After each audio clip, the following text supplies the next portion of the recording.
Steven Seagal has always been a bit of an enigma to me. A bloated, narcissistic charisma vacuum with no particular acting ability or personality, who basically forged an entire career out of playing invincible martial arts experts with questionable fashion choices designed mostly to hide his expanding waistline, and a selection of increasingly ridiculous names like Mason Storm, Gino Felino, and Forrest Taft. Pretty much every character he's ever played adheres perfectly to what I like to call the Seagal formula. Reserved, soft-spoken, but deceptively menacing men with some kind of murky CIA or special forces background who use their particular set of skills to take down drug lords, corrupt businessmen, terrorists, or organized crime. None of them have got any particular character arc, personality, flaws, or weaknesses. They win every fight, control every situation, dominate every encounter, and generally succeed at everything with zero effort or difficulty. It's a bit like Rey from Star Wars, if Rey was an overweight middle-aged man in a dodgy wig, pretending that he can still do martial arts. Nowadays, he's mostly known for pumping out low-budget, low-effort, direct-to-video garbage for his dwindling fan base, and for being weirdly popular in Russia for some reason. But skip back 30 years or so,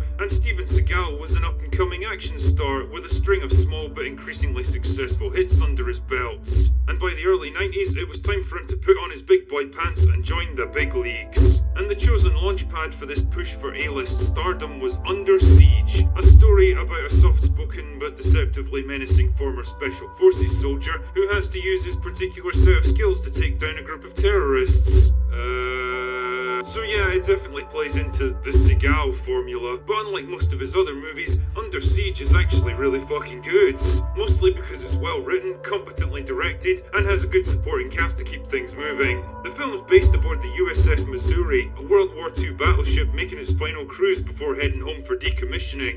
And because it's also the captain's birthday, the XO arranges to have entertainment and catering flown in specially for the occasion. What's a nice chap. Unfortunately, there's more in store for the crew than soggy canapes and watered-down Prosecco. The caterers turn out to be a group of hardcore mercenaries led by former CIA operative William Stranix. Before you know it, they've taken the crew hostage and hijacked the ship. Stranix's devious plan is to offload the ship's nuclear missiles onto a North Korean submarine so that he can sell them later on the black market. Unfortunately, the one thing he didn't count on was Casey Ryback, a former SEAL team member now serving as the ship's cook, who gets locked in a freezer and forgotten about shortly before the takeover. From then on, Ryback wages a one-man war against Stranix and his men, using everything from knives to guns to fucking battleship cannons. And with his options running out, Stranix decides to launch his missiles against Hawaii as one last fuck you to his enemies. But will he have his revenge, or will Ryback show up at the last minute to stop him in a climactic hand-to-hand battle? I think you know the answer.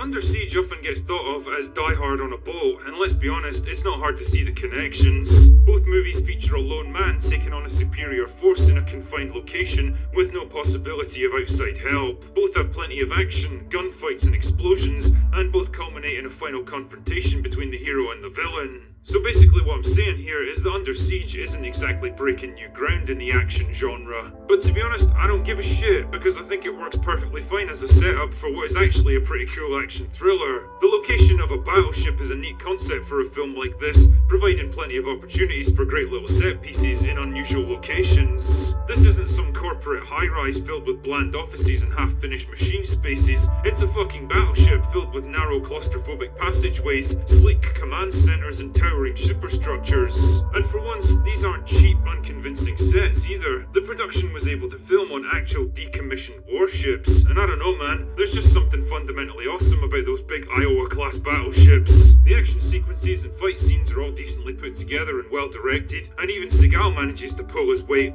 Mostly. Under Siege was made when he was still young and fit enough to do actual physical stunts and fight choreography, and even if it all looks a bit easy for him at times, at least he's actually doing some cool stuff. The supporting cast helps immensely to liven things up. I mean, Gary Busey is the kind of guy who always brings a certain, energy to his performances. Do I look like I need a psychological evaluation? Not at all.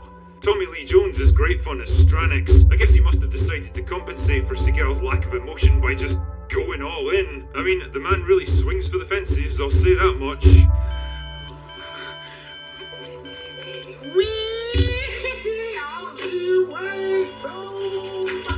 Oh, and hey look, it's Chief O'Brien from Star Trek. And as for Erica Eleniak, well, I can think of a couple of reasons why she was cast.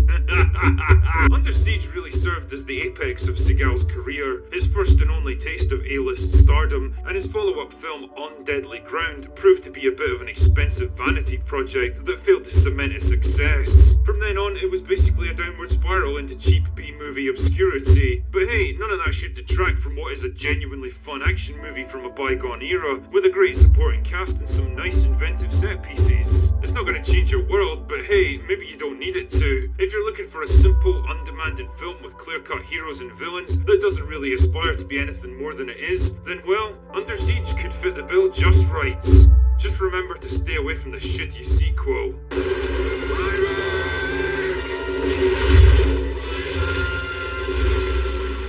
Anyway, that's all I've got for today. Go away now.